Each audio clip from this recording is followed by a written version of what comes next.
предыдущем видео обзора бэкэнд я рассказал, какие моменты мне понравились и что мне не понравилось в нем. Но мало просто сказать, что смотрится так себе. Надо и показать, как это можно сделать по-другому, как можно улучшить модель, чем я и занялся. Итак, что же я тут изменил? Первое, и, пожалуй, самое главное, самое простое, самое очевидное, я объединил вот эти два дерева.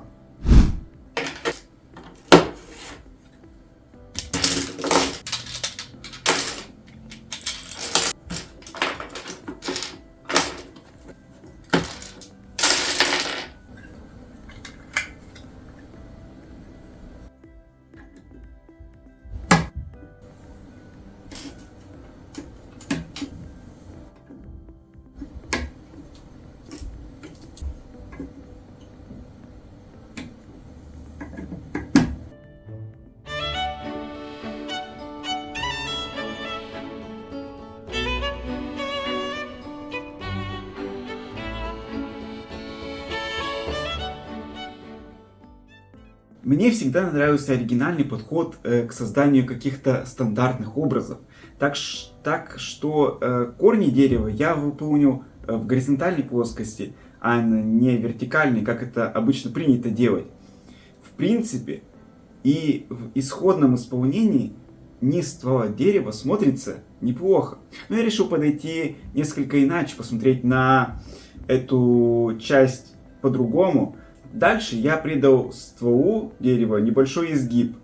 Возможно, он стал менее прочным, но в отличие от прямолинейного. Но мне показалось, что он тут не будет лишним, ну и плюс какой-то новый метод все равно никому не повредит. По конструктиву веток я оставил его как в оригинальном исполнении, потому что из данного набора деталей очень сложно подчеркнуть какие-то новые методы конструирования этих самых веток. Я лишь придал им другие углы.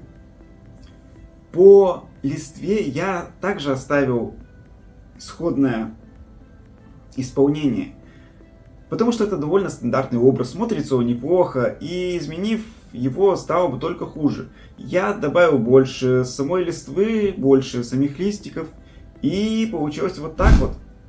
Да, это не идеальное дерево, но и работал я в ограниченном количестве деталей. Это, пожалуй, самое большое изменение моей модификации бэкэнда. Можете написать комментарий, как вам такой вид дерева, лучше он или хуже оригинального. Можете предложить свой вариант дерева, будет интересно посмотреть что-то новое, подчеркнуть для себя тоже что-то. С самим холмом все чуть более сложно. Передо мной стояло несколько путей решения этой проблемы. Первый вариант – это заменить вот эти полукруглые детали на полукруглые плиты и рассадить на них зелень. Этот вариант требует большого количества деталей, и для него пришлось бы практически полностью разбирать зеленую часть бэкэнда, что несколько и трудоемко, и требует большого количества сторонних деталей, которые есть не у всех. Для примера я разберу вот эту часть бэкэнда и сделаю ее, как я это вижу.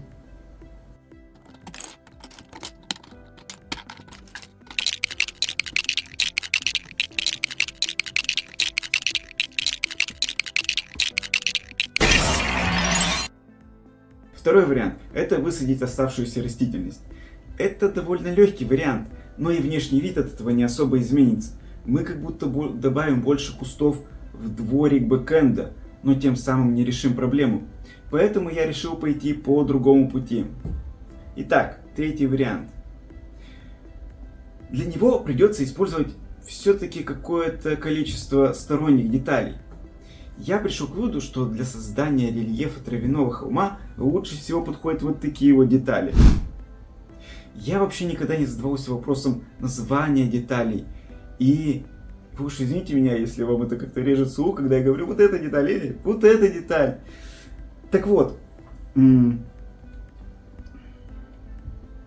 нашел все такие детали у себя, это около 20 штук, и стал рассаживать их по вертикальной плоскости холма и немного закрывать полукруглые детали.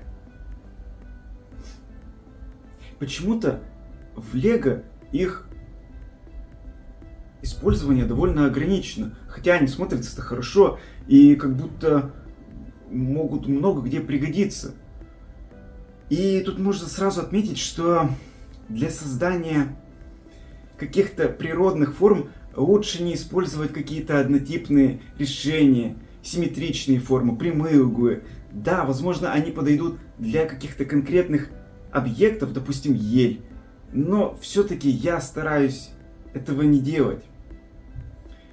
Тут опять же я показал лишь принцип, как это может выглядеть, поэтому и изменения не столь очевидны.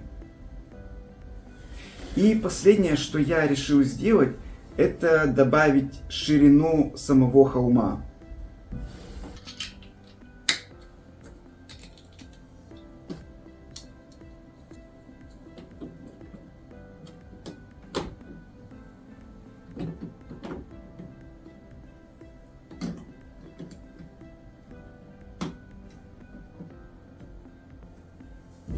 Это довольно простое изменение, но, как по мне, с ним холм сразу выглядит объемнее, смотрится шире, добавляет вес к самому холму.